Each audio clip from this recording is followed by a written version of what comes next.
The show starts in 10, 9, 8, 7, 6, 5, 4, 3, 2, 1, go.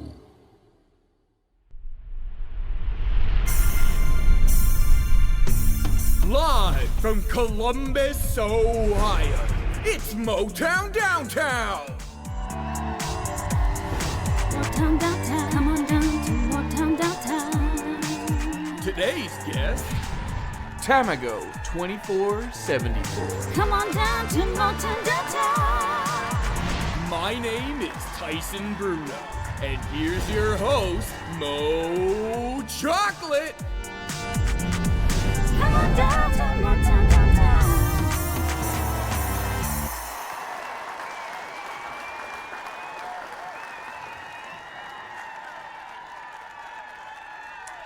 What's up, everybody, and welcome to another episode of Motown Downtown, Season 3.5, where we are here to make sure that you have a wonderful time and the greatest time. That's right, that's right. Oh my god, so many friends are in the chat right now. Hi. Before we get started, real quick, thank you so much to I'm 364, Funny Boy 183291, Apple Hack, Trom DX, Ranger Car, Aki Bar, Booty Scratcher, How Moose, Speed, B-Pod, Amulet, and Piper something for the follow. Thank you so much for the follow, everyone. Greatly appreciated. Yes, thank you all so much for coming out tonight. Okay, so let's welcome today's very, very special guest, shall we? Drum roll, please! So, our guest today comes all the way from across the pond, a content creator posting videos on YouTube since 2011. He quite literally grew up on the internet, and you see him review every single episode of Season 1 and 2 of The Tester. Well, now he goes from Tester to Master.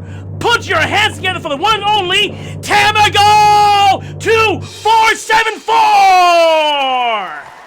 Yo, what's up, everybody? What's up? There he is. That intro was incredible. What's up, so Tamago? much. What's up, Tamago? Shout out so much for to having me, Team Mo 2474 for coming out. How's going, Tam? Am I actually seeing Tamago on my screen right now? Is this actually happening? What is up? Hello. Yo, thank you so much for having me on. Like, it's when you invited me onto this show and I saw the setup you have going on, I saw everything you have going on, I was just like, yo, this is awesome. It's going to be a super fun time to be here. Shout out to all the viewers in the chat as well. I see you in there. I see my regulars in there. I see you all in there. You guys know who you are. Thanks for coming through. We do appreciate you. And I'm just super excited to be on. Thank you, Mocho. Thank you for coming out here, buddy. Like, seriously, thank you so much. I'm a massive fan of you, my friend. Watching you review episodes of The Tester to now, like, I adore you, bro. Like, I love you. I wish I could reach my hands through the screen and hug you right now, because, bro, I love you, man. I fucking love you. I do feel it. Thank you, dude. Thank you. So, for anyone here right now who has no idea who you are, tell us a bit about yourself. Right. Well, I'm Tamago 2474. As you mentioned in the intro, I've been making videos since 2011. I make gaming videos primarily these days. I started off in animation. And yeah, I've just always really enjoyed making videos. And over the years, the audience grew and I was able to interact with that audience. It's been a whole lot of fun. And yeah, most recently, I completed watching The Tester Season 2, doing a reaction series to that, and it was a lot of fun to do. The audience really enjoyed it. So yeah, that's pretty much it for me. I'm a guy who makes videos. I love making them. and I'm super excited to be here. For sure. And also, audience, please tell me how the audio levels are. Can you hear Tamago just fine? Is he too low or too loud? Am I too low or too loud? Please let me know, and I will adjust. So my first question is, how did you get into video games? Like, were you Team Nintendo, PlayStation, or Sega? Right. So the first video game console I ever had was actually a Game Boy Advance. I remember I was walking past a shop in the UK called Game, which is, the game store. We also had Game Station back in the day. And they had this display unit of a silver Game Boy Advance SP or XP, the clamshell design one, right? And it had Pokemon Emerald with it. And I was just like, yo, I want that. Like a gaming console. It didn't matter that it was handheld. I was like, I'd like that. So, my dad and I went in and we were like, do you have a Game Boy Advance? And they were like, actually, the only one we have left is that one in the display. Do you want that? So it wasn't going to come with a box or anything. They'd give us a charger, but that's it. And I was like, yeah, I'm fine with that. And, luckily my dad got it for me. So yeah, that was my first console. And I was really into Nintendo back in the day. I feel like when I was growing up, Nintendo's always been obviously a staple throughout the years. I think it's only really during the Wii U era where you could say that Nintendo kind of was in a bit of a dip, but they've always been prevalent throughout the years. And I did like Nintendo a lot, but it would not be honest if I said I was a Nintendo fan. But we all know I'm a PlayStation fanboy. So even though the Nintendo DS, the Game Boy Advance was my first console, it was really the PlayStation 2 that got me. That was the first game console I ever played. I didn't own it before I owned the Game Boy Advance, but it was the first one I played. Played it at a neighbor's house. We played Ratchet and Clank. So Ratchet and Clank, I'm pretty sure, was also the first video game I ever played myself. And yeah, that's really how I got into it. So I'm a PlayStation fan for life, pretty much. But big fan of Nintendo as well. Never really got into Xbox. I won't lie to you. Never really got into Xbox. And Sega, that was before my time, innit? So, I mean, obviously they still make games, so as far as consoles, innit? Like, Tamago reminding me of my age by asking him about Sega. Oof. But yeah, so like, what were some of your favorite games growing up? Oh, favorite games growing up. Okay, so Ratchet and Clank definitely was, I would say, my favorite gaming series. It was the first one I played, but also being able to, just the platforming, the story, those games, I love them. Ratchet and Clank 1, 2, and 3. I think I actually played Ratchet and Clank 3 before I played Ratchet and Clank 2, if I'm not mistaken. I'm not 100% sure, but I do remember there was something messed up about the order I played it in. But I really loved those games. The Simpsons Hit and Run, I was a big fan of. I mean, I recently made a video about the Simpsons Hit and Run, so people know that I'm a huge fan of that. What other games? I mean, I did play a hell of a lot of Nintendo DS games. You have Super Mario Bros, new Super Mario Bros for the DS. I really liked playing the multiplayer of that with my cousin, where they had DS download, where only one of you needed the game, so you could play the mini games. But if you wanted to do the versus mode, I think you both needed a copy of the game. If I'm not mistaken, maybe someone in the chat can let me know about that. But yeah, that was, I'm thinking when I was really young. As I got a bit older, I started liking, more mature games. So I'm seeing Kevin in the chat is mentioning Uncharted. Absolutely. Like, the thing is, when I was younger, I used to be scared of playing games that featured real people like shooting each other. Like, I was actually scared. Like, I remember playing Uncharted 2 in my room for the first time ever, because I got Uncharted 2 before I got Uncharted 1. I have a thing of not playing games in the order they come out. But I remember being in my room with Uncharted 2 on that first level. And in the first level of Uncharted 2, you're not even using lethal weapons. You're using tranquilizer guns because you're in the museum and you're just trying to take out the security guards. There's no need to kill security guards in a museum. They didn't do anything, right? And I was so scared. Like, when I shot one of them, I felt so bad. I was like, oh no. Like, so it took me a while to like warm up to the idea of video game violence. But now I'm fine with it. Now it's all good. Yes, so. Death, murder, and destruction. Tamago approves. So, Uncharted. I mean, nowadays, if you're going to ask me what my all-time favorite games, The Last of Us series, part 1 and 2, Mass Effect 2, What else have we got? Ratchet and Clank 3. I think that's the best Ratchet and Clank out of the entire series. All of Nice. them. I think Ratchet and Clank 3 is the best one. Ghost of Tsushima. Bro. Freaking masterpiece. Mike, of a game. are I you love excited that for freaking Ghost game. of Yotai also? Yes. Is I it Yotai am. or When I saw that Yotei? reveal. I don't know. I think it's Yotei, but I might be wrong. I used to say Tsushima. I might not even be saying Tsushima right. I might not even be saying that right.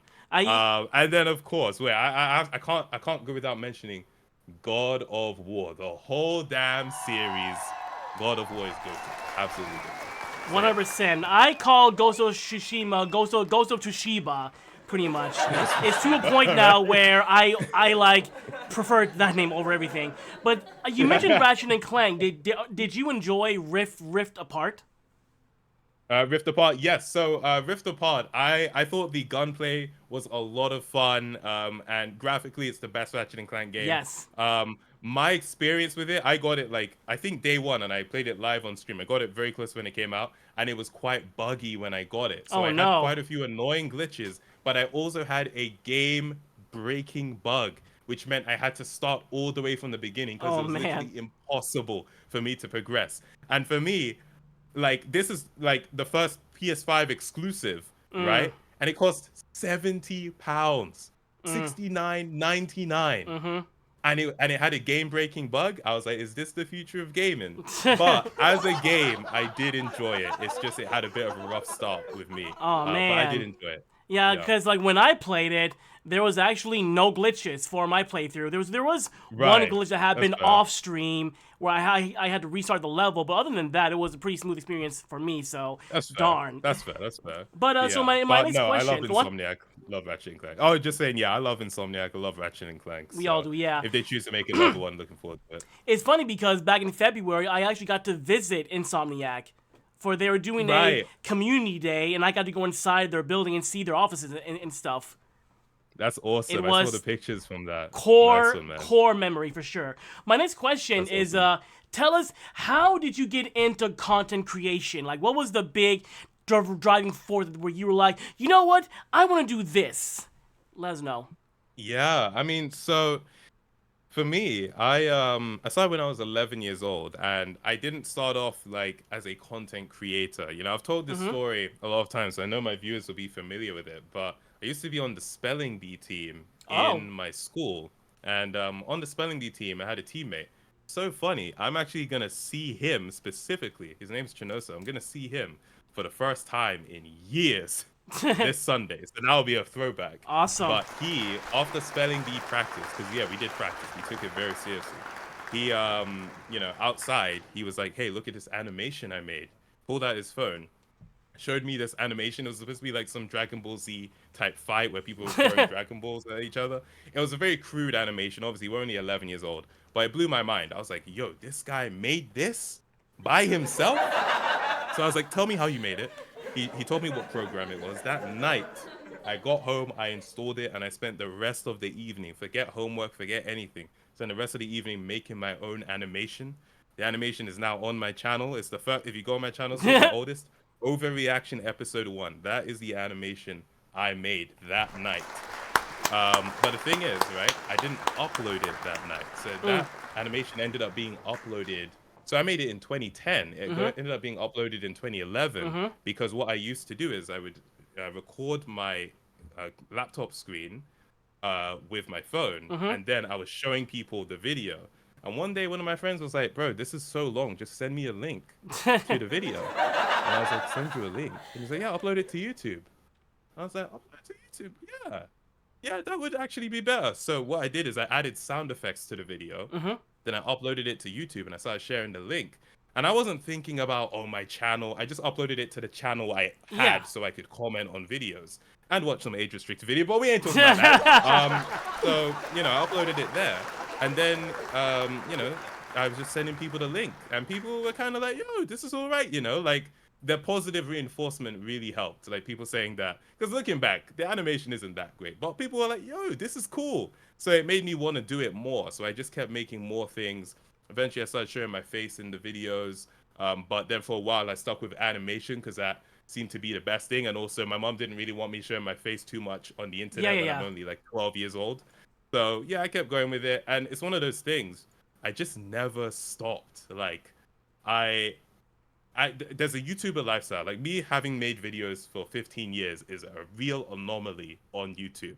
It's just because even at times where I'm not feeling it, I always come back to making videos. I get the itch to make a video. The way that someone might get the itch after not playing a video game for a long time. It's like, oh, I want to I go feel back and that. play that. That's how I feel for videos. I'm like, I want to make a video. Let's make a video. I So feel that. I think yeah, I think that's why I'm gonna keep doing it for a long time, even if it's not my full-time thing Mm-hmm. forever. I always see myself making videos. It's just something It's that's really fun. core to me. It really I is, think. right? Yeah, yeah, no, absolutely. So what Absolutely. would you say? Well, honestly, hey, Pixar, hire this man. He's a professional and animator.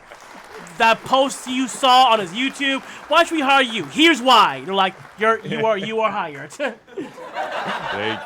you. Yeah, you know the funniest thing about it, and I say this all the time, is like I started off in animation as a YouTuber, but I am not a hobbyist illustrator. I don't like drawing. I've tried to get into it, but the process of drawing for me isn't that enjoyable. And so it's so funny that I was an animator. The reason I was an animator is because I liked making videos. So it was a means to an end. It's like, okay, if I animate, I can make a video without showing my face in it. As soon as I, started getting more comfortable on camera, I was like, all right, we're going to put this animation stuff to the side now. By the way, shout out to Kovalik3117. That is Scooter from the Tester out. Season 2. We love you, Yo, Scooter. Shout out, let's go. If you love Shout out me, to if you Scooter. love Season 2, then follow Kovalik as well. Please do.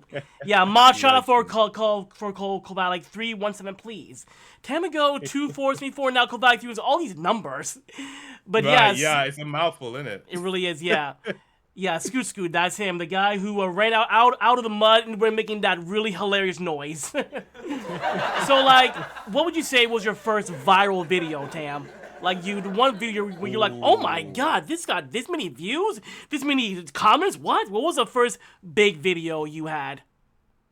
Oh, do you know what? To aid me, I'm gonna go into my library and just see, because I think as a YouTuber, viral has many different definitions. Yeah, Like, yeah, yeah. If you're used to getting 20 views, a video getting 200 views, you're like, yo, that went viral, right? Yeah. So I'm gonna date it back. I'm looking at my videos. All right, my first video to reach 1,000 views. Like, this was a huge deal to me. Yeah. It was an animation I made called "Does Red Bull Really Give You Wings?" It was a little sketch.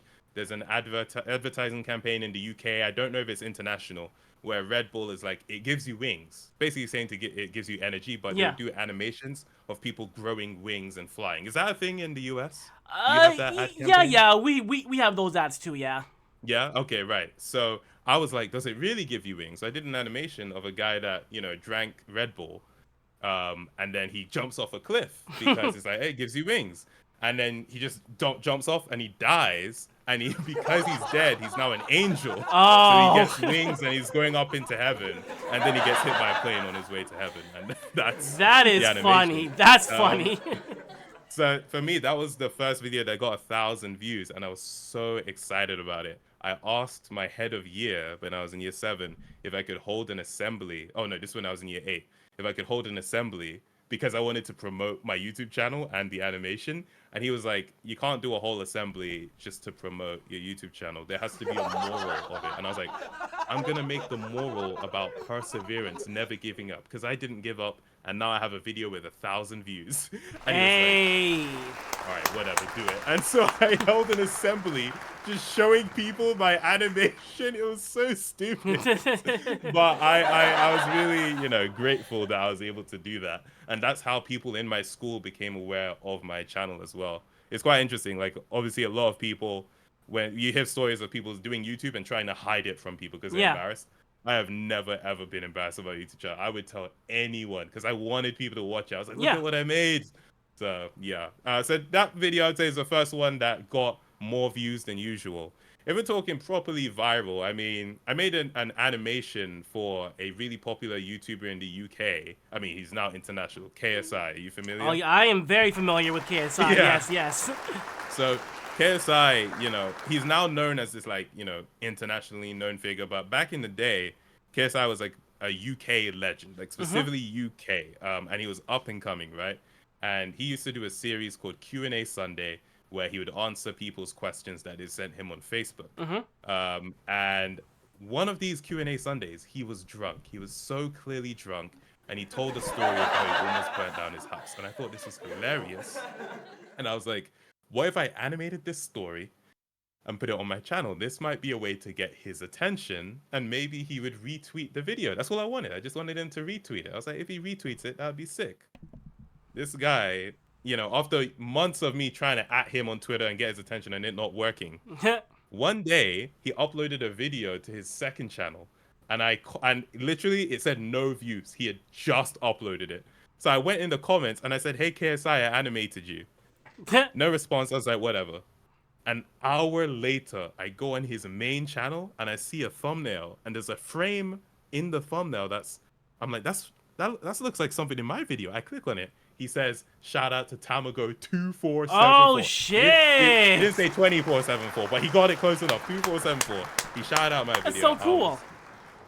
My mind was blown. I was like, what the hell, dude? So That's that so was cool. the first time I got like a lot of people seeing my stuff. And I guess the third time I would say I had a video that went viral was a video I made called The Club Penguin Story. This is the first video where I would be like, this one blew the hell up. I see people in the chat mentioning Club Penguin, so yeah, this is all for you, so go elaborate, please.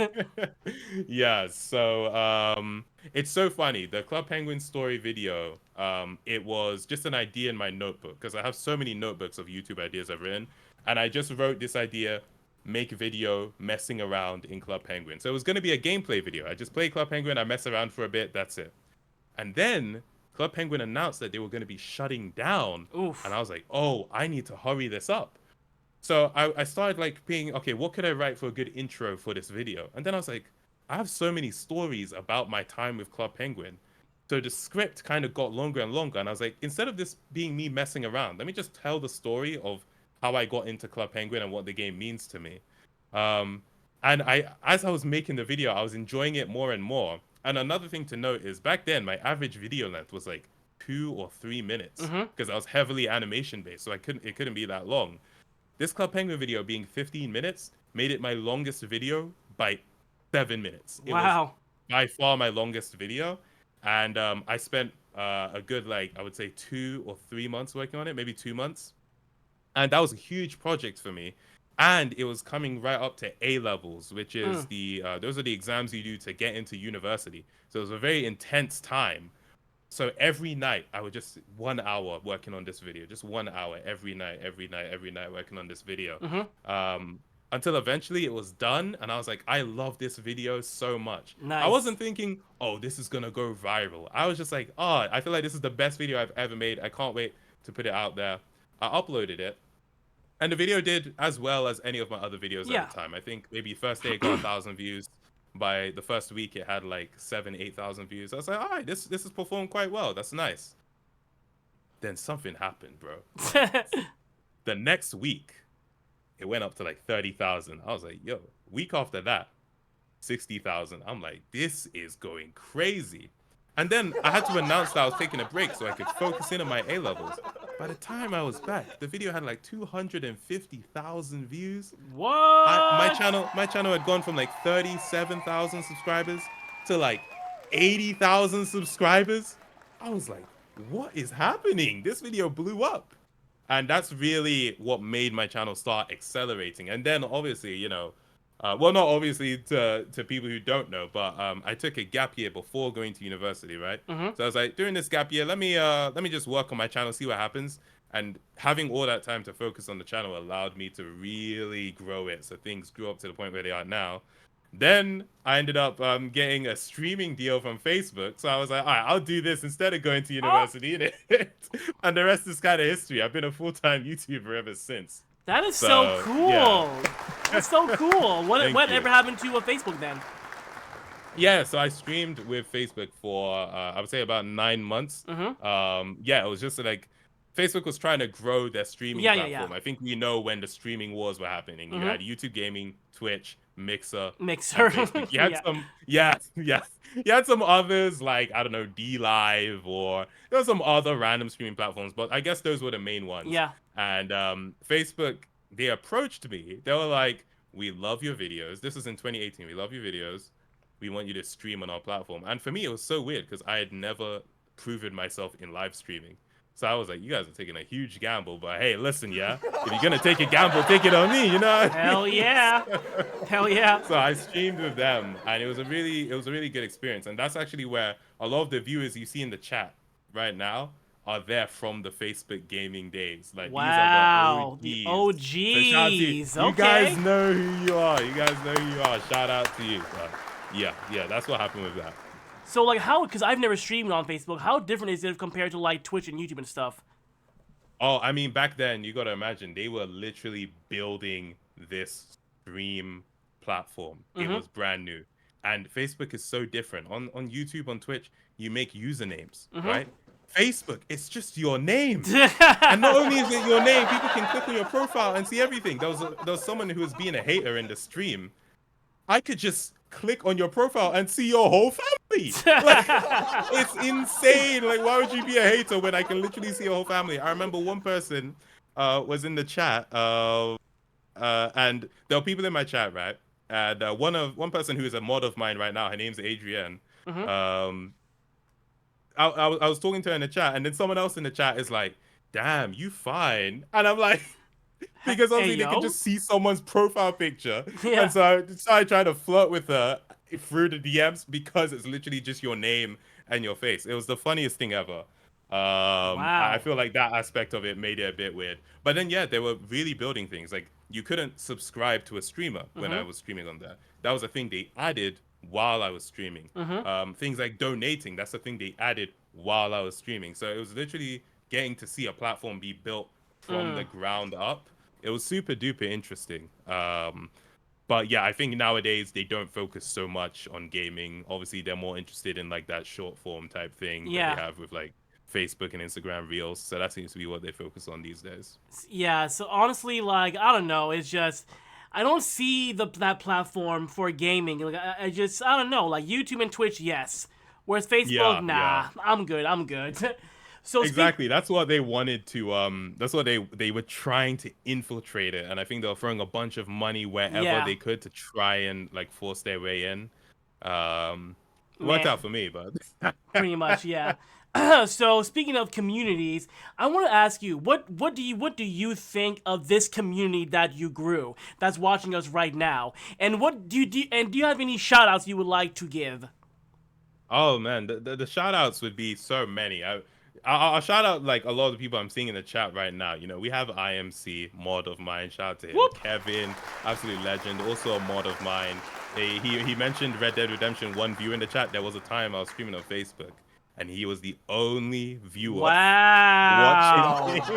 Shout out to Kevin. Oh, Yeah, geez. Pippin, Bam Bam. Shout out to you, bro. Amulet, what's good? So many people in the chat. I can't even name them all, but you guys know who you are. You guys know who you are. Love you all, and thank you for coming here again. Thank you all. Seriously, thank you. Thank you so much. Yeah, like, you know, the people that watch my videos, it's really heartwarming because as a creator, one of the things you want is an audience, right? But I think when I was thinking about it growing up, I was just thinking about this idea of celebrity. I was like, oh, I want to be a celebrity. I want, you know, people to hold up signs saying, "We love you, time ago," blah, blah, blah. But like, you get older, you mature, and you realize that actually, no, like, what's a lot more valuable is having a community of people that really enjoy spending time with you and actually support you in what you do, and aren't just there to like look up to you and adore you and some like weird like putting you on a pedestal thing, but like sort of just appreciate the work you do, and being able to do things like live stream and, you know, talk to this community in Discord and see what's going on in their lives as well. It's like the internet can feel like a weird isolated place where everyone hates each other, But it's like you find these communities where it's like actually we're just people living our lives, and this is a place we come together to hang out sometimes, and it's really nice. And I really appreciate the audience I've built. So something I always remember people saying as well is like, people always say, dude, your audience loves you. It's so weird, bro. Like, you put out a video, they are so excited. And I'm like, I don't get it either. Like, it's crazy, like, how excited people get. But I do really appreciate it because it's very motivating. Sometimes as a creator, you can feel like, damn, man, who cares? Who cares? But like this audience reminds you, actually, there are people that care. They like your work. They appreciate what you're doing. And so it does mean a lot that I have these viewers here that are ready to watch and that enjoy the work I do. So thanks a lot. Yeah, for everybody. real. I And do I'm proud to appreciate be one of those viewers. For real. I am. Thank you. I do appreciate So that. it's funny because I discovered you, Tamago, when my boy Big D shared your video of you reviewing season 1 of The Tester. So like, right, yeah, because like, we have our own private Facebook group where everyone, besides you know who, is inside the Facebook group. So like I was like someone's reviewing The Tester now, like 10 years later. Let me see, and I'm like, I love this guy. Instant sub, and I think my first comment was like, "Please review season 2 of The Tester, please." Yeah. So I watched it, and we've been besties ever since. So like, I want to know what motivated you to like, what was the big deciding factor in reviewing season 1 and 2? Because during that time, you've never like reviewed a TV show or reality show, right? So what was the big thing that made you decide I'm gonna do this? Right. So I actually do remember it was 2020, near the start of the year, and I was thinking, what video ideas can I do? You know, I was brainstorming video ideas, and I saw that at the time there were a lot of YouTubers reacting to reality TV, but specifically like TLC shows. There was a guy, I think his name was Big Ed. He was on that show 90 Day Fiance, and there were so many YouTubers reacting to him.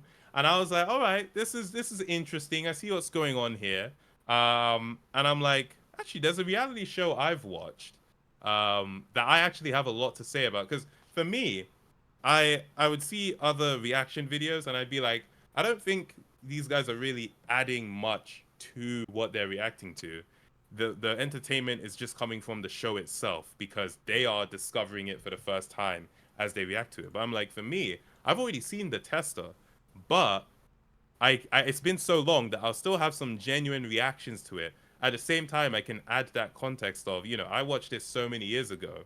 Now I'm watching this as an older person with more discernment, and there is that like element to it of actually reflecting back on what it's like, gaming culture and trends. Also the fact that it was related to gaming, because I like to keep things generally consistent with the theme of the channel. So because it was a gaming based reality show I watched as well, I was like, this could be fun. And another thing I was thinking is I probably wouldn't get copyright claimed because it wasn't on a major TV network. It was on PlayStation. So I was like, it'd probably be okay. So all those factors made me think, all right, let me give this a go. Let me see how it is. Now, I really wanted to make sure it wasn't just a really generic reaction series. So I looked at other YouTubers who did reactions and I was making notes. What don't I like about their videos? What am I going to try and do better? And it's things like actually commentate on what's happening in the show. Don't just be like, oh, that's so weird, and then leave it. Like actually have something to say. Try to keep it fairly fast paced. And yeah, like I was just trying to think, okay, how can I make sure this is a good series? Once I had those notes down, I was like, all right, let's watch episode 1, see how it goes. This will determine if I make it a series or if this is just a one-time thing. But the thing is, I had so much fun watching season 1, episode 1, that I was like, dude, even if this doesn't do well, I'm gonna do the whole series. Yes, this is so funny. And then after I posted episode 1, and I started seeing comments from people on the show, I couldn't believe it. I was like, they're watching it and they like it. I was like, this is nuts. So that really motivated me to do the rest of it as well. And that was a great experience. And then I did the interviews with people from the show. That was great as well. That was a lot of work to pull that together, but I'm really glad I did. And it taught me so much about reality shows. Like, Yeah. I used to think reality shows are just completely fake, but now I have more of a nuanced understanding where it's like they put you in contrived situations, but they're not telling you what to say Yeah. necessarily. And I was like, oh, okay, that makes more sense. It's a bit of like acting out reality in a way. It was very interesting for me. And then obviously that was 2020. 2021, nothing. 2022, nothing. 2023, nothing. I was like, my original plan was to do season 1, 2, and 3 right after the other, like Yeah. 24 videos just in a row. And then after season 1, I was like, that was so much work. I need a break from this. Let me For make real. other kinds of videos. Yeah. So I did that. And then when it came to 2024, literally at the start of the year, well, at the end of each year, I evaluate what I want to do on the channel next year. So at the end of 2023, I was like, I think it's time to do the test of season 2. So I was like, okay, how am I gonna do this? These episodes are longer than season 1. Season 1 episodes were like 20 minutes max. Season 2 episodes are like 30 minutes on average. So I'm like, so it's gonna be longer for me to actually do the videos. And then, you know, I was just thinking, okay, how can I really make sure that this series doesn't just feel like, oh, he's just doing that again? I want it to actually feel like, okay, this is an event. This is something cool that's happening. I wanted people to get hyped. That's why I did the whole countdown thing, where it was like this mysterious countdown, but you don't know what's I remember coming. that. Yep.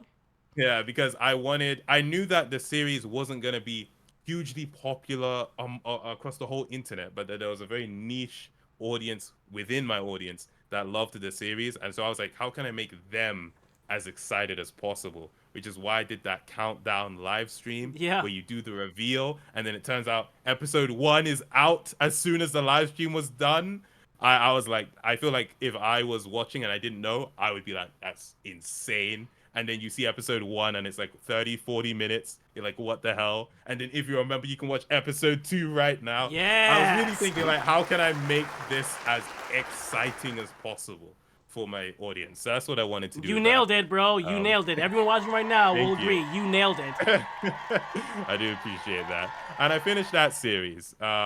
So yeah, it was a lot of work. I actually intended to release an episode like every week for season 2, but I ended up just being too much work. I couldn't do it every week. And it's funny, I always underestimate how long it takes to make a video. Same with season 1. Season 1 was supposed to be every week, bruh. I posted episode 1 of season 1 in like March or April, and then the final episode in December. I was like, but yeah, like that's how I got into it. As far as doing interviews for season 2, I would love to. It's just as I have my sights set on the kinds of videos I posted most recently. These gaming videos. It's kind of like what's it called? Resurgence of an old series I used to do called Game Show. But that's kind of why I really wanted to do this as well, because I knew, if I'm not going to be doing the interviews right away, I still want to be able to talk to Mo Chocolate. So I'm glad to be doing this right now. But yeah, that's how I got into doing the test on the channel. It was so much fun.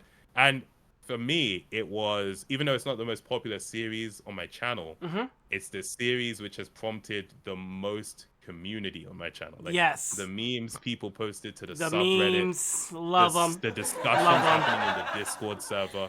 Nothing else I've done on my channel has prompted that. Those videos have the most comments to view ratio of any video on my channel. Like, people really enjoy. We love them. We love them. I was literally like waking up like, I hope there's a new video today. I love them. There's kind of a biasness from me, obviously, but yeah, I love them.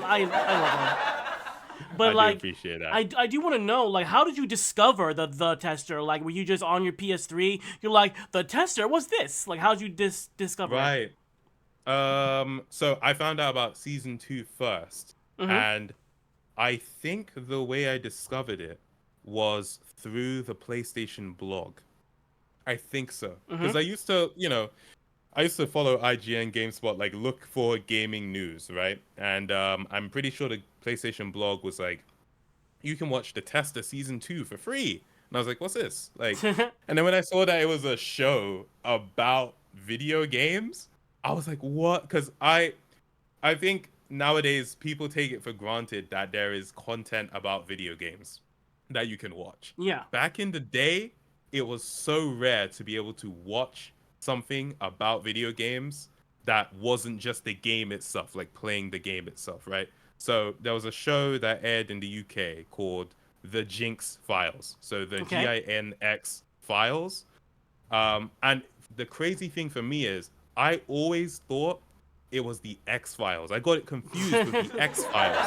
So whenever I saw it on the TV, I was like, I'm not watching that. That's scary. I don't want to see that, right? Until one day I accidentally left the TV on and it was on the Jinx Files. And then I was like, wait, they're playing Trials. They're playing Trials, like the biking game. And I'm like, what is this? This isn't like some scary show. And then it turns out the Jinx Files is a show about video games. And I'm like, this whole time there was a show on TV about video games. And I've been actively avoiding it because I thought it was a different show. It actually blew my mind. And then there's also a show called Game Face, made by the same people. I think it was on the channel Bravo in the UK. And yeah, it was just a show where they talk about video games. And that was revolutionary to me. So I think, yeah, nowadays on YouTube, there's so much content about video games. So much. There's too much content about video games. But back then, you really had to look for it. Yeah. That's why IGN and GameSpot was so huge. Like, watching a game review, it's like, this is a video about a video game. That was so uncommon back then. That's why G4 was so popular, because they had the X Play and Attack of the Show, because they were actually talking about games. Right. No, exactly. So yeah, no, that's wait, remind me of the question again. Was it Basically how you discovered season 1 of the tester. Of the tester, right. So I was on the PlayStation blog. I saw that, thetester.com, that was the domain. And so I actually didn't watch it on my PS3. I watched it on my laptop. Okay. Because they put season 2 on thetester.com. And then after I watched season 2, first off, I told everyone about it. I remember telling my cousins, like, guys, there's a show where these people play games, even though you were rarely playing games, honestly. But I was still excited that it was adjacent to games. I told my cousins about it. I was like, you guys have to watch this show. And then I went back and watched season 1 as well. And then when season 3 was coming out, I posted a video on my channel where I was trying to do a thing where I was being like Philip DeFranco, but instead of talking about like real world news, I would just talk about entertainment news. And so I was like, season 3 of The Tester is airing next week or something like that. It's a video on my channel. It's called Releases. And yeah, that was me talking about how excited I was for the 3rd season of The Tester.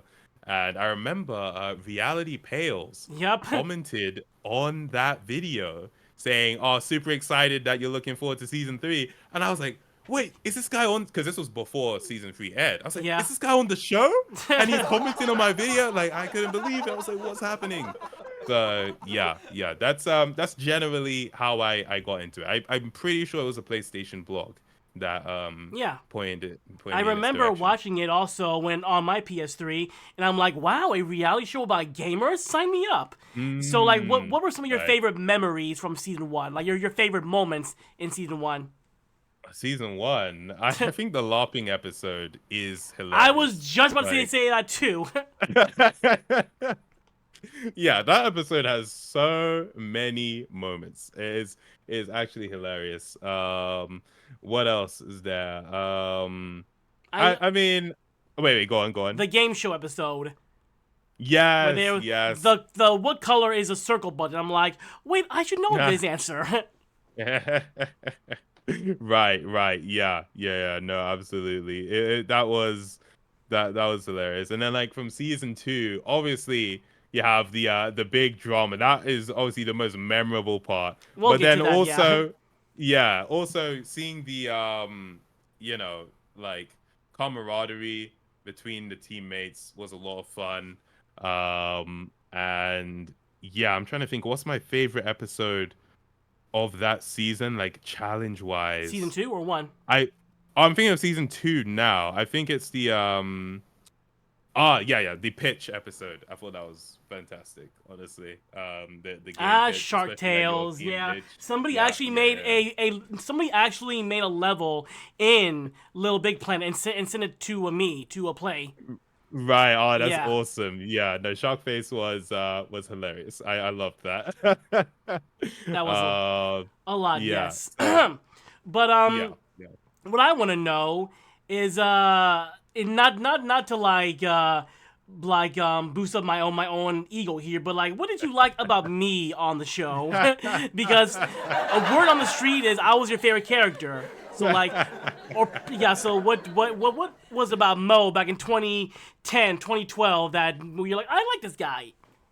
Yeah, I mean, yeah, like you were my favorite person even back when I watched it when I was younger, just because of how like positive and bubbly you were and how funny you were.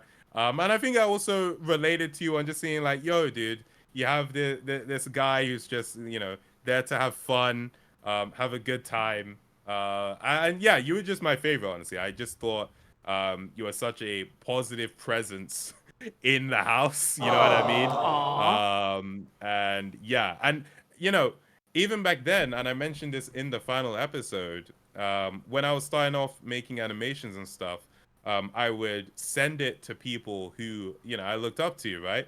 I remember I sent a video to Swoozy, who's an animator, and a YouTuber, and I was like, hey, could you check this out? And I also sent it to you because I saw you had a YouTube channel.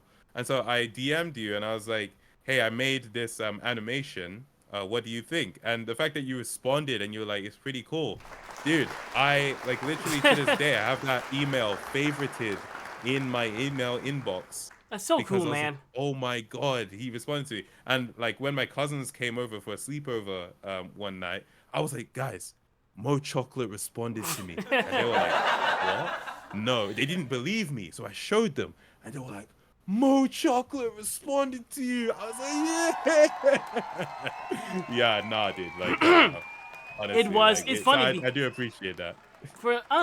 Thank you, man. But it's like, yeah, I made it a goal to respond to every single comment, every single message, no matter who it was. And like, It's much appreciated. everyone wanted to interview me, and I said yes to every single one of them. I had friends that were like, "Hey Mo, this guy only has like 4 subs. Don't let him interview you." I was like, "Why not?" I was like, if people want to interview me, I will interview you. I will let them interview me. So like when you Awesome. YouTube Mo Chocolate on YouTube, the majority of things you will see is people interviewing me. So yeah, Right, so right. I made it a goal. And did we have? That's actually my next question. Did we have any other interactions besides that?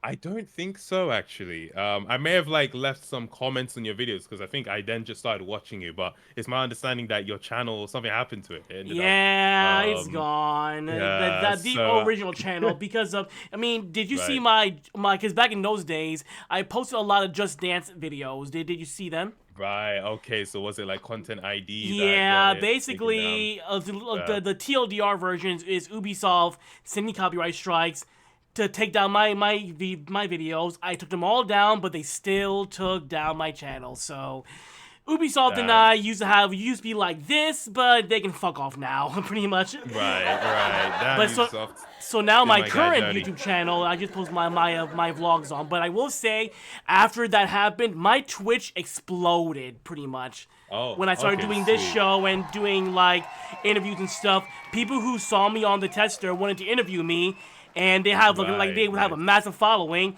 and my Twitch went from like 20 followers to 1,000 followers within a month. Oh, that's So awesome, it man. was like a sign Nice. from God, pretty much. Yeah. So my next question, Sweet. and some people have already asked this question: when can we Right, right. expect you to review season 3 of the Tester? When can we find? When can we see it? So for me, right, like I do not like giving ETAs for any of my videos, right? Because I always miss them. Whenever I've said, "Oh, video will be out tomorrow," it doesn't happen, right? So now I only do that unless the video is literally finished and on YouTube. I saw season 3, the way it's similar to season 2, where I'm obviously if I decide to do it, I'm not saying one episode. It's an 8 episode commitment. Yeah. So it's like, okay, I need to be ready to make 8 videos, right? And then on top of that, I also know that it's for a more niche subset of the audience. And 8 of those videos in a row, yeah, the algorithm be algorithming, you know what I mean? So like you have to be a bit strategic with it as well. So I'm like, all right, I'm gonna hold off on season 2 for now. But another thing that affects it is I think if I were to go straight from, for example, season 1 to season 2, I wouldn't have a whole lot more to say, and I feel like my reactions would get more generic. I think taking that break really helped. I grew older by a Yeah. few years, and I was able to have more perspective and more things to actually say about the show. And I do feel similarly about this. I've just done 8 episodes in a row reacting to this show. I need some time to pass so I can, you know, get a bit older, maybe even mature a little bit more. Who knows? Like, you always look back on yourself when you're younger and you're like, damn, he thought he knew, but he didn't know. So maybe some more time needs to pass. Then I decide to do season 3. But also for me, a motivating factor as well is like, so season 1 I really enjoyed, but season 2 was always my favorite. Maybe it's because the first one I watched, or maybe it really was the best season. But so I always knew I was going to do season 2. Yeah. Season 3, listen, I ain't got nothing against season 3. Right? It has good moments, but it ain't no season 2. Hey. I agree.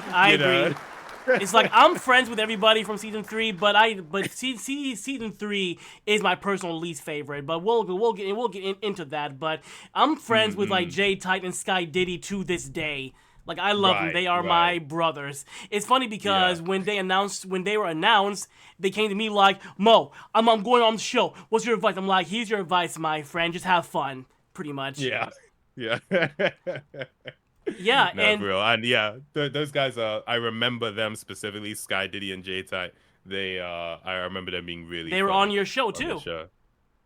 No, I remember them being funny on the Tester season 3. Yeah, I mean, like when I went to the Game Awards and Sky Diddy was on your show. Yeah. Yeah. No, that was awesome. I was like, that was completely unexpected. I was like, Sky Diddy, no way, dude. Like, they're my brothers for life. But yeah, so like, I also want to know, if there ever was a season 4 of the Tester, would you be on it? And what would your what would your username be? Would it be Tamago or would it be something else? well, I mean, it would have to be Tamago 24/7. If they want me to drop the numbers, then sure, Tamago. But it's got to be that. But the Yes. thing is, I feel like I would be better as a judge than as a contestant on the Tester season 4 if they were to do it. I feel like if I was a contestant, I think my commentary is what is kind of good about the series. So I would want to be there in a judging capacity rather than in the capacity of what's it called, like a contestant. But I'm also thinking, are you familiar with like, I don't know if other shows do this, but like Love Island, they have it's a reality show, but it has a narrator. I don't know why it has a narrator, but it has a narrator. So if they wanted to add a narrator to the Tester season 4, I would happily be the narrator of the show, making sarcastic quips and stuff like that. Sony hired this man. Approved. It's funny because they ever wanted to do that. Years ago, me and the rest of the crew were like, hey guys, what if we did like a GoFundMe fundraiser thing for season 4 of the Tester? And somebody who worked on the show, they were like, every episode is over $1 million. Good luck. We're like, oh shit, then never mind then. But yeah, people to this day are like, season 4. No idea why. But speaking of your username, Tamago, the one question I forgot to ask you, but I'll ask you right now, what is the story behind that username? Tamago 2474. What? Why those numbers? Why Tamago? Let us know, please. Yeah. So I do have a video on my channel outlining the whole story, but I'm happy to give the rendition here as well. So Tamago 2474 online. When I first started making usernames, they would always be random names. I remember, I think for Neopets, I had a username that was like Simpsons Kid 15 or something like that. And eventually what I started doing is, my crush back in primary school, when she was signing up to websites like Habbo Hotel, she would put a variation of her first name, like a nickname of her first name twice. and then she would put 24/7. So I started doing that. I started putting Simmer 24/7 because my name is Simmy, right? So Simmer 24/7. I started signing up to websites like that. Eventually, when I was, I think, 9 or 10, I got a Tamagotchi for my birthday. And I was like, okay, wait, this is like a lot of fun. I was really enjoying playing it, raising that virtual pet. If you're not familiar, anyone who's not familiar, like Tamagotchi is a virtual pet toy where you essentially raise a pet. You have to feed it, you have to clean up its poop, you play with it, mini games, stuff like that, and it grows up the better you take care of it. And I really enjoyed it. And playing that reminded me of a website my sister had introduced me to years before called Neopets, which is where I had an account where I think the username was Simpsons Kid or something like that. And I was like, I'm gonna sign up to Neopets, but I need a username because I wanted to play a more advanced version of this Tamagotchi game. Because the Tamagotchi game is just a little toy; it's quite limited to what you can do. But I know that Neopets is a big, expansive game, so I'm signing up and I'm like, let me call myself Tamago because it's like Tamagotchi, so Tamago. But it was taken. All right, fine, no problem. I'm gonna combine what I used to do with my old usernames with this one, Tamago, 24/7. So that was actually my username, and I signed up to websites with Tamago 24/7. So even on Club Penguin, my username was Tamago 24/7, not Tamago 24/7/4. The reason for the extra 4 is so stupid, but in Neopets, they have a premium currency and a regular currency. The regular currency are called Neo Points. The premium currency that you actually have to pay real money to get is called Neo Cash. But upon signing up, they give you 250 Neo Cash for free. And you can use that Neo Cash to buy clothing for your pet that actually looks nice. The clothing you can buy with Neo Points is garbage. It looks terrible. But if you want clothing for your Neo pet that looks nice, you have to use Neo Cash. So I bought a pastel blue hair bow for my Neo pet, and it costs like, I think, 150 Neo Cash. So I'm like, all right, no problem. Bought that, put it on. I was so happy. I'm like, this is sick, yeah? Then later on, after maybe a few weeks of playing, I see that they have a sparkling red hair bow. And I'm like, this would look even better on my Neopet. But it costs 150 Neocash. They gave me 250 for free. I had spent 150. I only had 100 left. So I couldn't afford this sparkly red bow. So I'm like, crap, what am I going to do? I'm not going to actually buy Neocash, am I? I'm like, wait a minute. No, they give you 250 Neocash upon signing up for neopets.com. So what if I just sign up again? Because I found out you can put your pet up for adoption in Neopets, and then another account can adopt it. So I'm like, what if I make a new account, put my pet up for adoption on the old account, and then adopt it with the new account? So I'm like, okay, let me make a new account. Tamago 24/7 is taken. I'm like, okay. What sounds good? Tamago 24/7/4. So that's why it's pronounced like that. It's not Tamago 24/7/4. It's not Tamago 24/74. It's Tamago 24/7/4. And it's literally because that's how I came up with the username. It's Tamago 24/7/4. And after that, every single website I've signed up to has been Tamago 24/7/4. Until my YouTube channel started taking off, and now people take my username. So now sometimes I try and sign up to a website and I can't even use the most random username of all time. Tamago 24/7/4 is such a random username. So when it's taken, I know this person watches my channel and they took it. Okay, and that, so boys and girls, is the origin of Tamago 24/7/4. You're welcome. Yeah. Motown Downtown exclusive. Kind of. But yeah, so what I also want to know is so during the Game Awards last year, I mentioned that, hey, let's go to the Game Awards together sometime, Tamago. Would that be something you'd be down to do someday? I mean, have you ever been to the States? I have, actually, yes. Oh, I do want to point out, IMC redeemed Dab in the chat. Just to there you go. Just to let For you. Wait, am I dabbing or are you dabbing? Oh, we'll both dab. We'll both dab, okay? Okay. 1, 2, 3. Bam! Clip that, chat. Clip that. That's for y'all. That's a throwback. Bro. I haven't done that in ages. But yeah, I have been to America actually a few times. So I first went with my mum back in 2015. Went to see my cousins who live in the United States. And we went to a few different states. It was kind of crazy. Like, I thought we were just going to Baltimore in Maryland, right? We went to Baltimore, Maryland. We went to Chicago, Illinois, and we went to Orlando, Florida. Wow. All within like a week and a half. I was like, I didn't know we were doing a whole like tour across the states type thing. Obviously, I think that's East Coast, right? I think that's all on the eastern side of the US. So yeah, that's what we were doing. That was pretty cool. And yeah, that was my first time going to America. It was a fun time. The next time I went to America was in 2019, at the end of 2019, and I went because I was invited by YouTube to visit their New York Ooh, office. snap. So yeah, that was the next time I was in America, and that was a lot of fun as well, and I really appreciated that trip. The third and final time I was in America was again, I was invited by YouTube, and this was Nice. at the beginning of 2020, right before they started shutting down flights for lockdown, because we realized that COVID was actually being a serious thing, right? They invited me to their headquarters in San Bruno, California, right?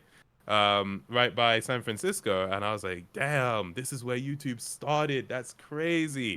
They invited me there. So that was my third time in the States. And that's one of my favorite trips of all time, because I was there with some YouTuber friends as well. Shout out to Slay Point, really great channel by two Shout out. people in India. And Wacky Eye, who's run by a Japanese friend called Wakuya. Like, they literally got creators from all over the world, and they brought them over here. So it was really great to hang out with them there. So those were the the times I've been to America. As I was going to America again, I mean, obviously you guys are in a bit of a situation right now, like, you know what I mean? So, Yeah. so We are. well, let's just say it's pending. It's pending. We'll see how it goes, innit? We'll see. Put a pin in But, that, pretty much. yeah. There's actually somebody in chat that asked me a question. Have I ever seen Simi dance to Skepta Shutdown? I have no idea what that is. Yeah, No, I shut haven't. down. What's That's, the reference? on a live stream. That's just Trey. That was one of my streamer mods. So shout out to him. But yeah, no, like there was, the trend of getting sturdy. I believe Kai Cenat, he either started it or popularized it, just like dancing to a particular song as a Okay. particular dance. Yeah, I just did a video where I danced to a song by Skepta, a popular UK rapper.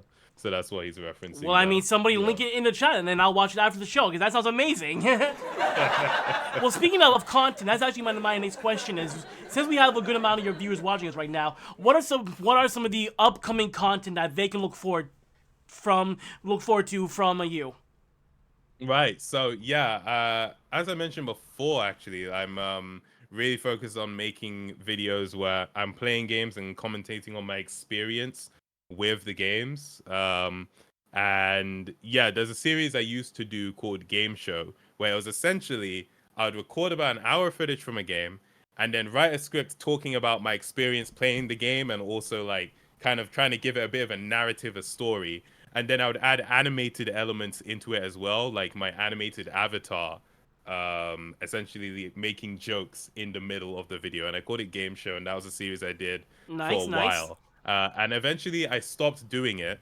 And now I'm kind of bringing it back, but it's just not called Game Show. It is Game Show, but I'm just not calling it Game Show, essentially, where I record myself playing a game, but then afterwards I write a script and do a post commentary of it. So it combines live commentary and post commentary.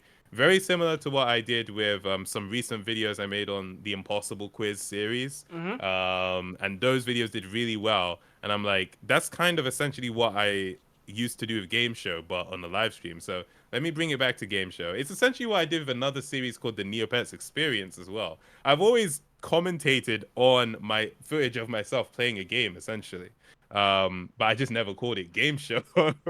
So now what I'm doing is I'm really bringing it back, and I just want to play more games, because I realized for the last couple of years I made a lot of videos that were gaming adjacent. So the tester, I'm making a video about a gaming show, Yeah. or talking about gaming social media accounts, but not so many videos of me just playing a game, and that's actually the video. So I want to go back to that. And really, one thing I'm really trying to do is try to be like a lot more consistent with it, and put more videos out there. So recently, I think 2 days ago, I put out a video of me playing Plants vs Zombies Garden Warfare 2, which I decided to play. I just thought, I feel like this would be a nice throwback for the viewers. Not that I've played it before, but it's a game that was really popular in like 2016, 2017.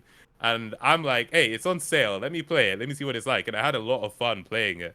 And I was able to make a video that I thought was pretty fun too. And so I want to do more stuff like that. So I've got like, a bunch of videos upcoming.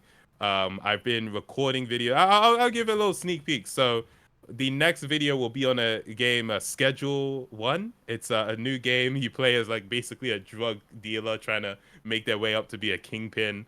And I thought the recording was pretty funny. So I think that'll make a pretty good video, and that will be out soon. I'm working on it as we speak. And yeah, just expect a lot more gaming videos from me. I'm really excited for the year ahead. I want to look back and hopefully have a bunch of videos I've made that are just a really fun experience for the viewers. So that's the plan. That's the plan. I'm just trying to stay focused Another on Motown Downtown exclusive.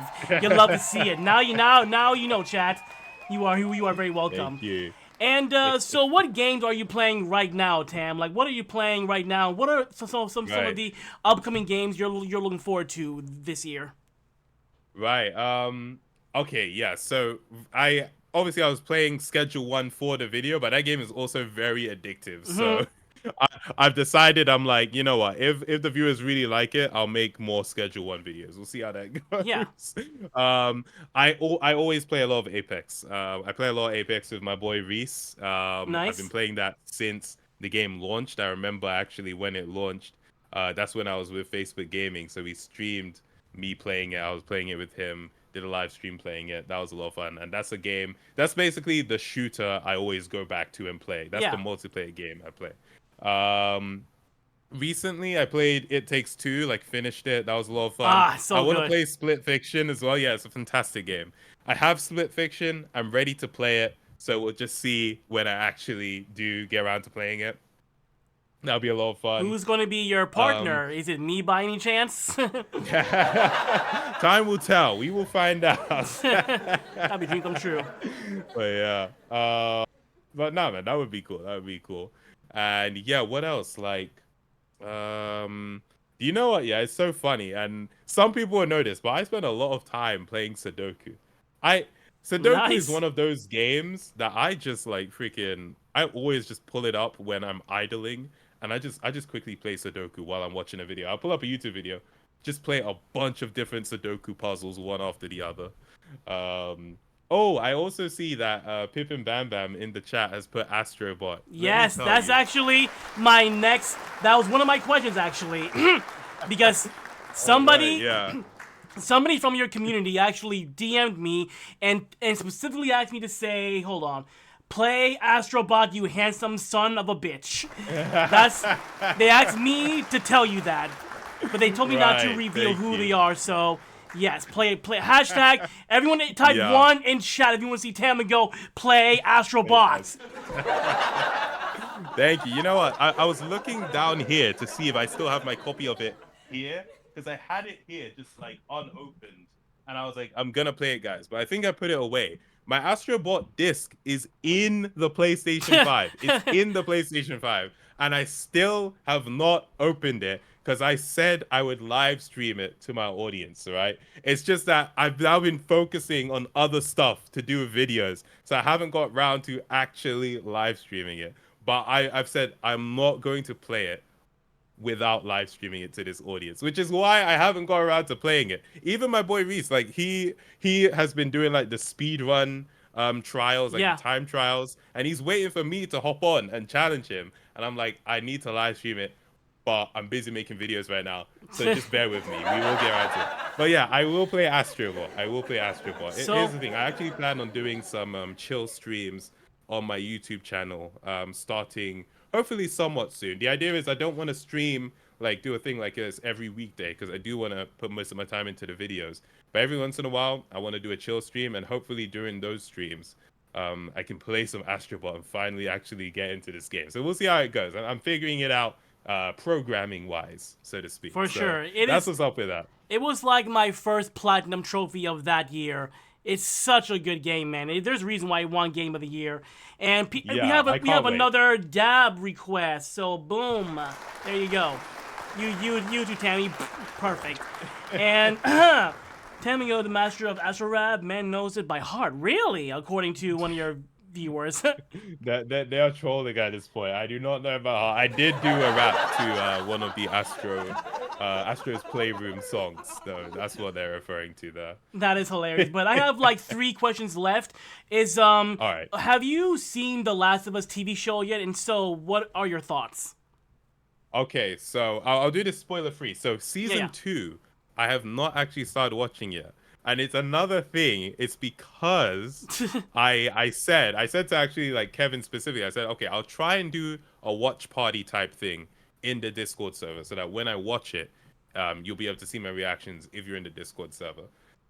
So but I haven't gotten around to it, which means I just haven't seen the show.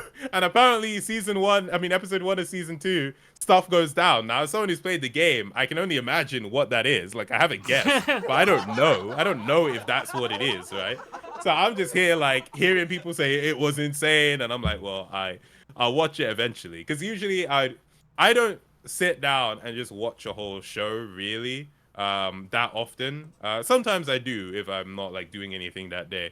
But oftentimes I'll watch a show in the times in between. So while I'm eating, I'll watch a bit of it, and then when I finish eating, I actually stop watching the show. Like, because what I used to do is I would put on a show while I'm eating, finish the food in like 10 minutes, and there's still like 50 minutes left in the show. And then I just watch the rest of the show. But I'm like, damn, I'm trying to get work done. So when I stop eating, I stop the show. And I can't do that during a watch party. Be like, all right, food's over, guys. We'll see the rest of the show at lunchtime. So yeah, that's I'm waiting until I'm like, guys, let's do a watch party. We can watch it. All right. Or if I'm released from the watch party and I can just watch it. But we'll see. And yeah, like season 1 of The Last of Us. So for me, and I made a video talking about this on my second channel, actually. I liked the show. I think it's a good show. Me too. But because I'm so familiar with the game, like I have played through the game at least 4 times. I've watched multiple playthroughs of the game. I'm so intimately familiar that sometimes, literally, when I'm hearing a line get delivered and it doesn't sound like it did in the game, it sounds off to me. It's like, that's not how he said that. If I didn't play the game, it would be fine. But because I played the game, I'm like, you did it wrong. He didn't say it like that. So, it was definitely a bit jarring in that perspective because of how loyal the show overall is actually to the game. So that when something wasn't loyal to the game, it felt like, oh, that's a bit weird. But as a show, I think it was pretty good. And so, yeah, season 2.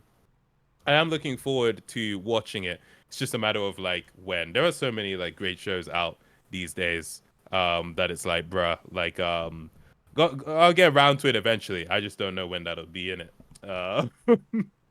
But yeah. I really enjoyed it too.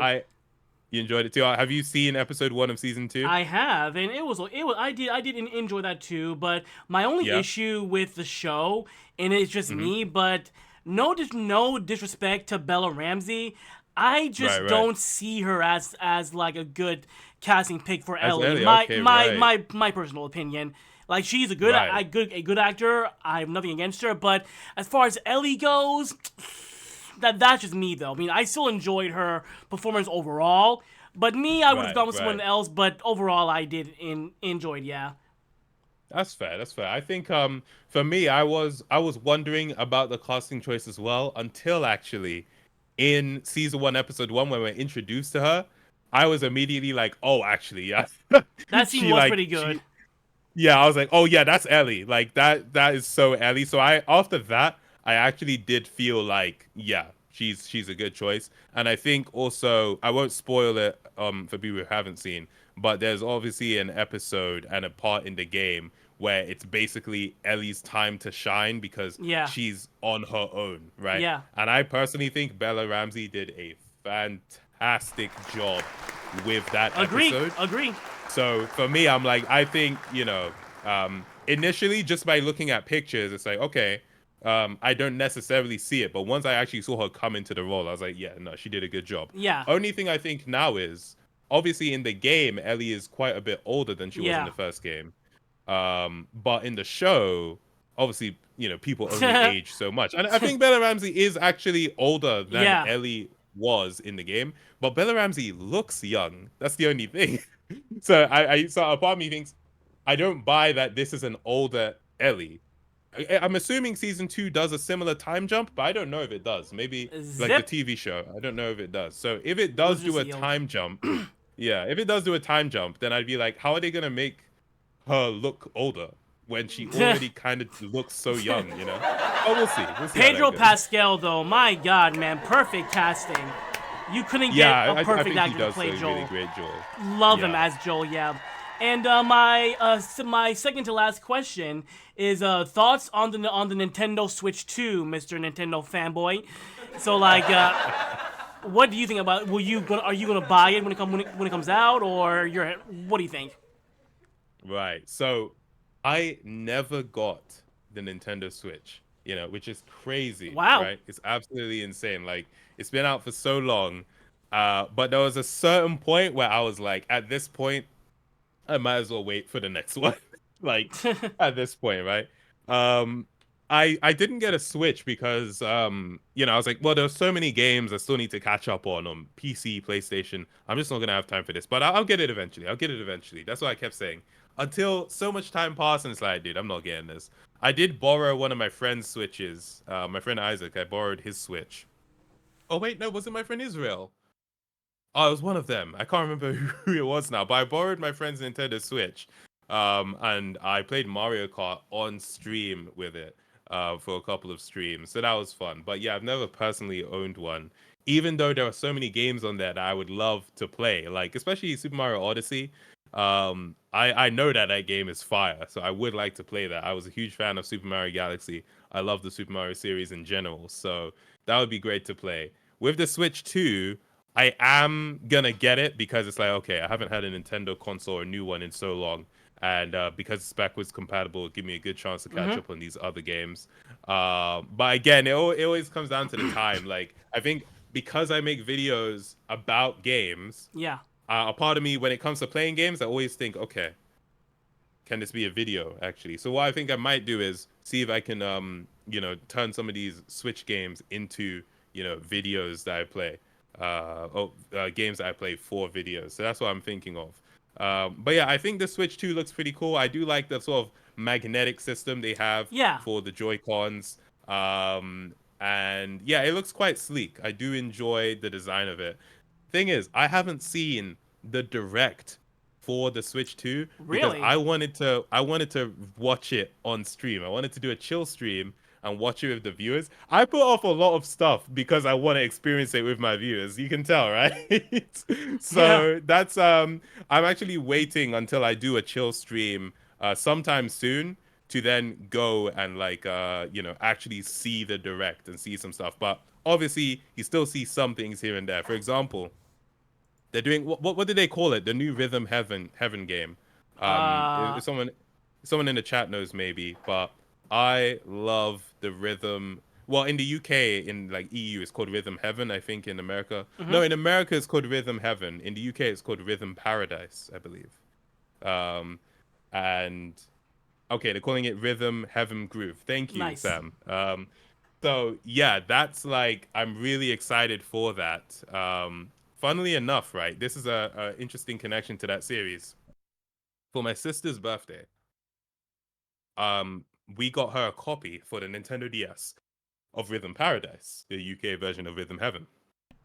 And on that day, I was actually playing the game. She was in her room or she was out or something, and she left her DS at home. So I was playing that game.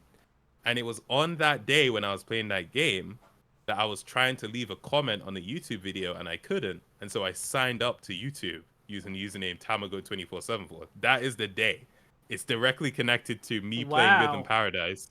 I just remember it so distinctly. So if you look at the date of my YouTube channel's creation, that might be a little self-doxing. It's, I guess not too bad, but that's actually my sister's birthday. Like, and we got her that game for her birthday. So yeah. I would love to buy the Switch too, but I'm going on a trip in July. So after that trip, Wow. I can maybe get it because I mean, I'll probably trade in my Switch for the Switch 2, but Mario Kart, Right. Donkey Kong, and freaking Metroid Prime for the Pokemon game in 60 Tears of the Kingdom in 60 frames, bro. And Wind Waker, sign me up. It's just Right, I am a right. bro. I am a brokey, so it's gonna have to wait for real. That's fair. I mean, gaming is becoming such an expensive hobby, and I mean, what is Nintendo saying that their standard price for games is going to be like $70 now? Is that what they're saying, or is it even more expensive? The thing is, I paid £70 for Ratchet and Clank Rift Apart, which I think is like $85. So I've Yeah. already been feeling the burn.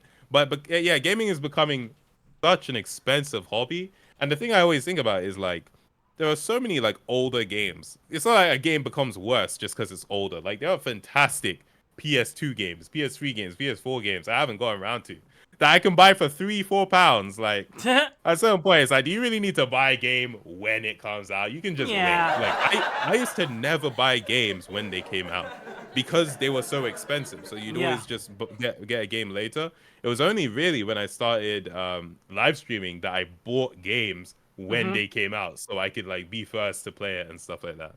So yeah, no, it's like these prices, they keep going up. They keep going up. Unfortunately. And to answer somebody, there was a question in chat for me if I was a licensed Zumba instructor. I was, yes, a long time ago. I was. Oh damn. I'm at, my goal That's is awesome. my goal is to get back to that someday. I love dancing. What can I say?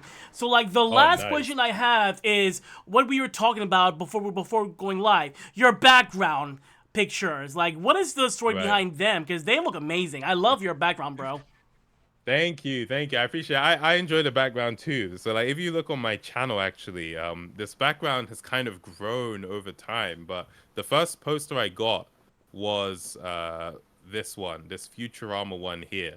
I got it at Comic Con in 2018. I was Yeah. invited by my friend Peter to go. He was there with his, I think he was there with his either cousin or brother. I think it was his cousin. And yeah, we were walking through Comic Con. I didn't know what Comic Con was. Obviously, there were a lot of people in costumes. Yeah. But I didn't know that it was mainly like a place to buy stuff. Like there were so many stalls to buy stuff, and I wasn't prepared. I didn't know. Oh, it's like a marketplace to buy things. That's like primarily what it is. I was like, oh, okay, fair. So I was walking through. I was looking. And then I saw this freaking poster, and I'm a huge Futurama fan. Let me like move away, just so you can like kind of appreciate it and see. If I move closer to it, it will come into focus, right? But I'm a huge The Simpsons fan, and obviously Futurama made by the same people that made The Simpsons. I'm a huge Futurama fan. And when I saw this, I was just staring at it. I was like, dude, I think I want this poster. I wasn't thinking, oh, I'm gonna hang this up. I didn't used to put posters on my wall. I was like, I want this poster, right? I didn't have the cash for it. It was cash only. You can't use your card. I was like, crap. It cost £80. I only had £40. So I was like, I don't think I can get it. And then my friend Peters is like, no worries, bro. I got you. So he paid the other £40, and I was like, I'm gonna pay you back. And he's like, nah, man, don't worry about it. I'm like, what? You serious, bro? So shout out to Peter. He like, half of this he paid for it. So I do appreciate him. The artist who created it, let me see if I can quickly get his name. I always forget, so I wrote a note for it so I can quickly pull it up. Hopefully I still have it here. Futurama poster. If not, then you're gonna have to Google it. Like, just, I don't know, Google nice Futurama poster, see if Dan Mumford. It came up. Shout out to Dan him. Mumford is the artist who did that. It was awesome.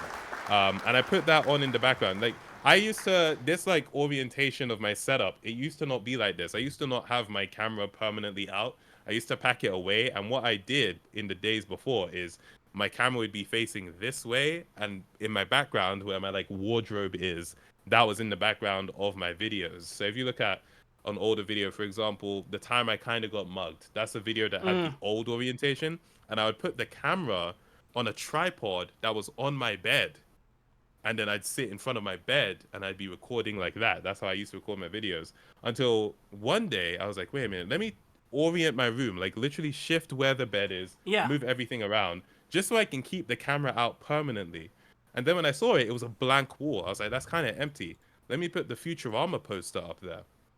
So that was the first poster. Then I was like, I want to put more posters up here because it looks kind of nice and it'd be nice to have more. So there's a YouTuber I used to watch all the time. Well, I still watch him, but now I actually know him. So it's like a different relationship now. But, you know, he's called Vex. And he does these like art prints, like very colorful, cartoonish. And it's exactly my style. I mean, you can even see on my shirt. I just love colorful, cartoonish visuals, right? And so I bought 2 of his prints and I was like, this is awesome. And when they arrived, I framed them and I took a picture and I put it on Instagram. I'm like, my Vex prints just arrived. Shout out to Vex. And then Vex responded. He's like, bro, I've been watching you for years. I love your videos. I was like, Vex watches me. And then he sent me a bunch more posters for free and a bunch of stickers. I was like, this guy is crazy, dude. Like, so shout out to Vex. Shout out so to I was able to fill out the wall even more. And then over the years, I've just added more and more. So you have that Simpsons poster there. That's Homer looking in the fridge. Big fan of that. There's actually a poster that's out of frame. You can't really see it, but it's a massive The Last of Us Part 2 poster. Cool. Which, can I even, is there a way I can show it? Yeah. Like, Another let me see if you can kind of see it. You can see like the edge of it, right? Okay. Like that's The Last of Us Part 2. You can see the edge of it. I recognize that. Yeah. And then we have, you know, just some more posters there. There's on the edge, there's a poster by an artist called Alex Norris, and I have more of their art actually in front of me behind the camera as well. But yeah, I love art. Like I love art. I love posters. I don't really indulge in a lot of things. I don't really buy a lot of things. But art is something I'm willing to spend money on. I just really like it. Me too, man. I have whole posters up in my wall too. In my YouTube room, I have like posters in the background too. They are amazing. Awesome. Now we are gonna wrap things up now with the fan favorite section of the show called Top 10 Questions on Motown Downtown. Sweet. 10 questions. You got the questions. Top 10 questions. I got the answers. Top 10 questions. Better get your answers ready. Where I will ask my guests 10 questions courtesy of Inside the Actors Studio. So, Tamago, are you ready? All right, sure. Is this like rapid fire, or can I just answer in my own time? In your own time, yeah. All right, sweet. So the first question is, what is your favorite word? Discombobulated.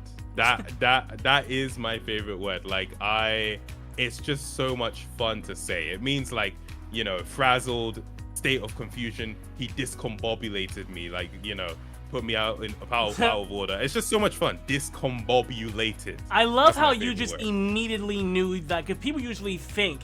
But I love that about you. I love that. Nah, that is it. That's absolutely it. That's my favorite word. What is your least favorite word? Oh, I actually don't know if I have a least favorite word.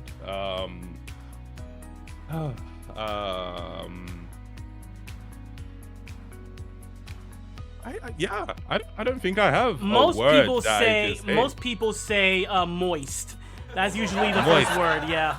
Do you know what? Moist is the word that came to mind, but not because it's my least favorite. It's because I hear other people say it's their least favorite. But it's actually not my least favorite word. I don't mind the word moist. Moist is the thing is, moist is a slang in the UK. It means someone is like, it's funny. I'm trying to tell you what it is by using more slang. I'm like, it means that someone's a beg. It means that someone's wet, but that's also slang.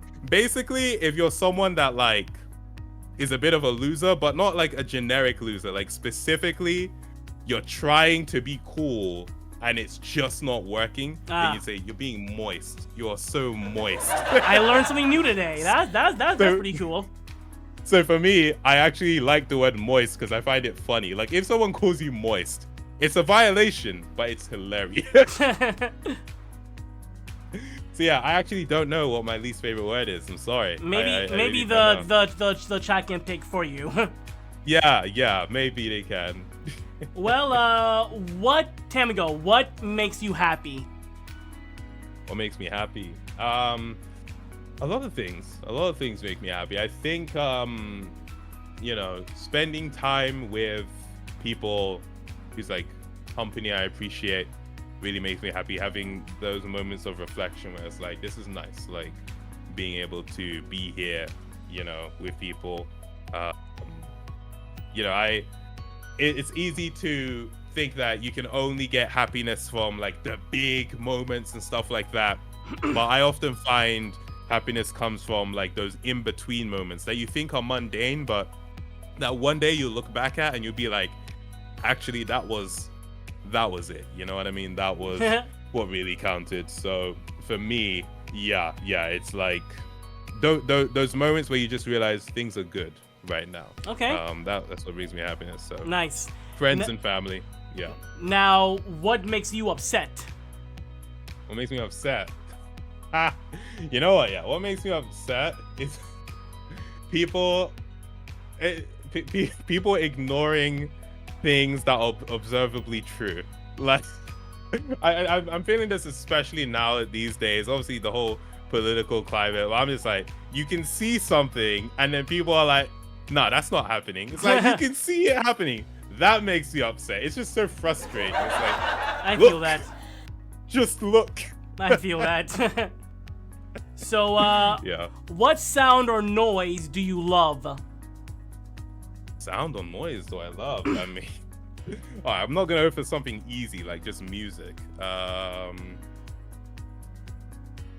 There are definitely a lot of sounds. You know what? I like the sound of life happening around me. So when I'm in a Deep. train station, I really like the trains going by, people talking, having whatever random conversation they're having, but specifically like they're talking and it gets louder as they get closer to me and it gets quieter as they walk past. Like it feels like life is happening. You know what I mean? I like that. That's why a lot of the times I don't wear headphones if I'm waiting. I just want to hear like what's happening. Yeah. I do like that a lot. Yeah. Deep answer. I like, people usually say the PlayStation startup screen, but yeah, that might be one of the best answers we've had so far. Now, what sound or noise do you hate? Oh,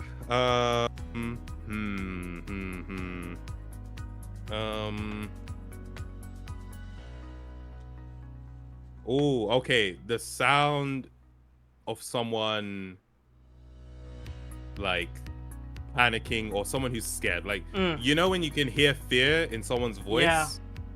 That, I think it's just an innate thing within people. Like, it passes it on to you.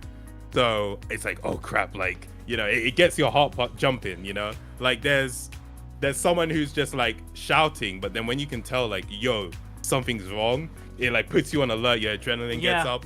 I don't like that sound. I think as a human, you're not supposed to like that sound. It's supposed to bring you to alert. But yeah, I would say that's a sound I don't like.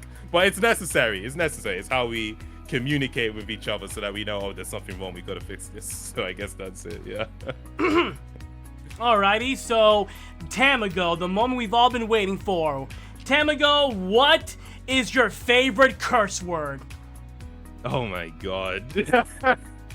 I'm not much of a swearer, to be honest. At least not out loud. In my head, I can be a bit of a potty mouth, actually, but not out loud. I think, yeah, I think just the F word, honestly. I feel like it's pretty, like, versatile. Like, even going for proper swear words. But if we're going for something that's considered a curse word, but I don't really, then I say the word damn a lot. I feel like a good damn. Damn, girl. Like that. Damn, boy. I like a good, yeah. But Daniel. more in the judgmental way. Like damn. Like damn. Like really damn. I like that word. But I don't really consider that a curse word. Some people do. I don't really. It's funny So if we're going because for a proper I was, swear word, I was yeah, looking go forward to this question because you people in the UK have like the most creative curse words. The way you're always like bloody oak, you fucking raw, all that stuff. So Yeah. it's like I was looking forward to that question. Yeah, I mean we have a lot of them. We have the word bloody. We have there are a lot of like random ones. See, the thing for me is I don't even consider a lot of these curse words necessarily because I just hear them. I just think, oh yeah, that's just vocabulary. Like even I know that the C word is considered really harsh. The C word, yeah. I was about to mention that, yeah. Yeah, but in the UK, it's like, I mean, it's Everything not a nice word. It's not a nice word, right? But it's like, it's not like, whoa, you know what I mean? So, It's hilarious. It's hilarious. People are saying bloody wanker in the chat too. Yeah, wanker is a classic. Yeah, Kevin's right about that. Like, you know, it's a wanker. Yeah, that's what. So, what profession other than your own would you like to attempt? Oh, okay. So if I wasn't a YouTuber, you know what? I feel like it would be fun to do things like acting or like not just screen acting, but actually like theater, performing arts. I feel like that would be a lot of fun to do. But do you know what? Yeah, if I wasn't even gonna do anything in entertainment, I am like a really kind of practical person. I like doing things with my hands. So I feel like maybe something like being a carpenter, or even being one of those people that has like one of those like cleaning jobs where they clean things in a very satisfying way, like those like pavement cleaners or something. Like I genuinely think I'd be interested in that. Only thing is, I know that there's a novelty to that kind of job that wears off quickly. Like I know eventually my muscles are gonna start getting sore and I'm gonna start being like, bro, I wish I wasn't like doing hard labor all day, you know what I mean? So it probably looks more fun than it actually is.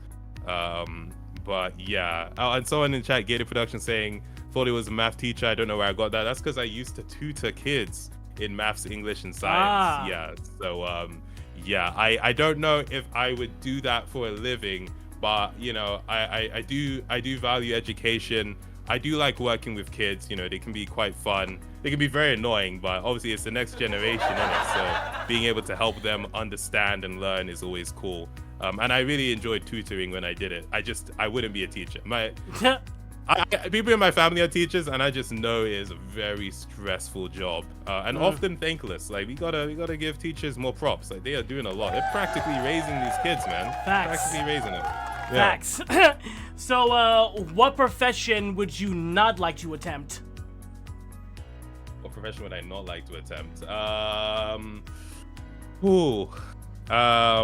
You know what? I don't think I would want to. I don't think I'd be like good at a job where I have to convince people of things, like a salesman. Like if I was like a used car salesman, because I feel like I'd be too honest. Like someone would be like, yo, is this car like gonna last me a long time? And obviously if it's a used car, it can only last you so long. I would just be inclined to say that, like, it'll be all right. It's gonna last you like maybe a couple years, but it's not gonna be insane, right? And that's not what you have to do as a car salesman. You have to be like, listen, this car has been on the market for the last 20 years for a reason, okay? It's built to last, and you've seen it here. It's been on sale as used. We don't sell used cars that don't work. So the reason it's here is because we know it's going to get you from A to B for as long as you need it to. But I know that's BS. So I couldn't do it. I can say the words, but I would be so annoyed with myself, right? So yeah, no, I don't think I'd make a great salesman personally. Duly noted. So, last question. If heaven exists, what would you like to hear God say when you arrive at the pearly gates? Oh, wow. That is a deep question. And I think I actually have seen that question inside the actor studio. Yeah. Okay, so if heaven exists, what would I like God to say to me at the pearly gates? When are more Penguin videos coming? Alright, here's what I'd like him to say. I'd like him to say, I'm going to explain. That's what I want him to say. I know, I'll explain it. That's what I want to hear. I like that. I like that. Well, one more round of applause, please, for our illustrious guest, Tamago 2474. This Thank you very was much. so much fun. It's funny because we were gonna go for an hour. It's almost 2 hours now. My God. So like, That is thank how you. all of my live streams go. They never last just an hour. I'll be live for an hour. It's 4 hours. That's how it always goes. Thank you so much for having me. This was so much fun. So much I really fun. appreciate it. You have got a great show here. The show is freaking fantastic. So shout out to you, Mo Chocolate. Thank you, man. It's It an honor to means a speak to you. lot. Like, yeah, like honestly, like, yo, imagine that freaking 11, 12-year-old me. If he could see us now, he would not believe it. He would not believe it. So thanks a lot. Thank you. Thank you. Thank you, man. Like I said, I'm a massive fan of you as well. And thank you to all the new followers as well. Will Powers, the Samfish, the Trim, Tease, and Be Fearful, and Scoon. All these fancy usernames. I love it. So I'm going to find a friend to raid. So while I look for that, how about some parting words for the audience? Yo, people, thank you so much for coming through to the stream. We do really appreciate it. You know, it's been a long time since I've done a stream. Actually, last one was at the end of the year last year. So it's nice to come in here and see you know, all of you guys again. Stay tuned for what's coming up, both for Mo Chocolate on his channel and on my channel. I'm seeing Oski saying watch the Skeptic clip. I will watch it off so- stream. I Off promise. stream, all right. Off stream, yeah. Because yeah. I'm not sure if y'all noticed, but I am sick. Right. I caught the cold, and my water's empty, so I gotta go like grab some medicine. But I will watch it off stream, I promise. But so Tam, Shout out to Mo Chocolate. when's the next time you will be live, and or like when they can expect you again? So expect a new video, hopefully, next week.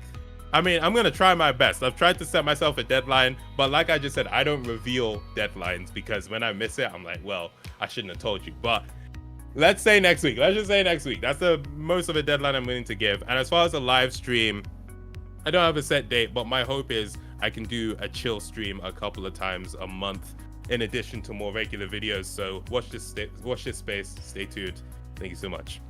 Yes, so we are gonna go raid my friend Xander. He's playing Xenoblade Chronicles right now. So Tam, what should be the raid message? The raid message.